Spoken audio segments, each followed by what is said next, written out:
Sejumlah media asing menyoroti pertemuan Presiden Prabowo Subianto dan Presiden China Xi Jinping di Beijing, China.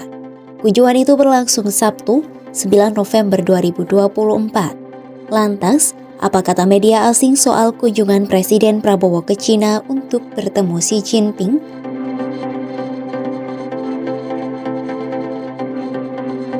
Media asing pertama yang menyoroti pertemuan Prabowo dan Xi, yakni media asal Turkiye bernama Anadolu Agency.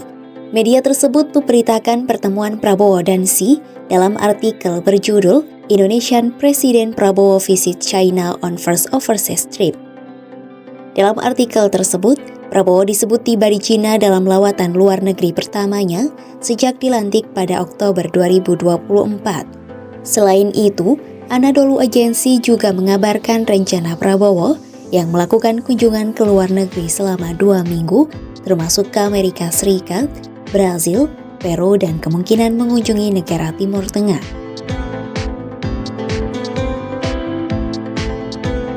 Kemudian ada AP News yang melaporkan pertemuan Prabowo dan Xi dalam berita yang berjudul Newly Inaugurated Indonesian President Subianto Visit China in First Overseas Trip. Media itu memberitakan Prabowo yang berjanji kepada Xi Jinping akan menjaga hubungan dekat antara Indonesia dengan China. Selain itu, AP News juga menyebut Indonesia memiliki hubungan ekonomi dengan China yang berkembang pesat di bawah pemerintahan Presiden Jokowi.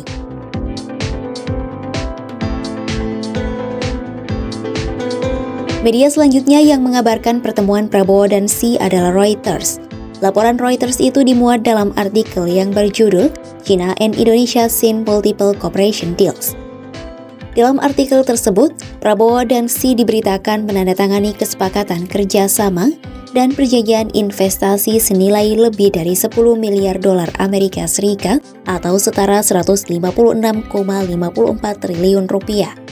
Kesepakatan yang disetujui itu meliputi konservasi air, sumber daya maritim, dan pertambangan.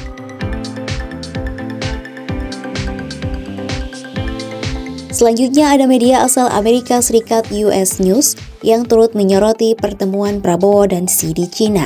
US News memberitakan hal itu dalam artikel berjudul Newly Inaugurated Indonesian President Subianto Visit China in First Overseas Trip. Prabowo disebut berjanji menjaga hubungan dekat dengan China yang telah ada selama berabad-abad. Presiden RI itu juga menyebut China sebagai negara adidaya dan peradaban besar. Oleh karena itu, Prabowo menilai strategis hubungan Indonesia dan China dalam menjalin kemitraan di berbagai bidang sesuai situasi geopolitik dan geoekonomi saat ini.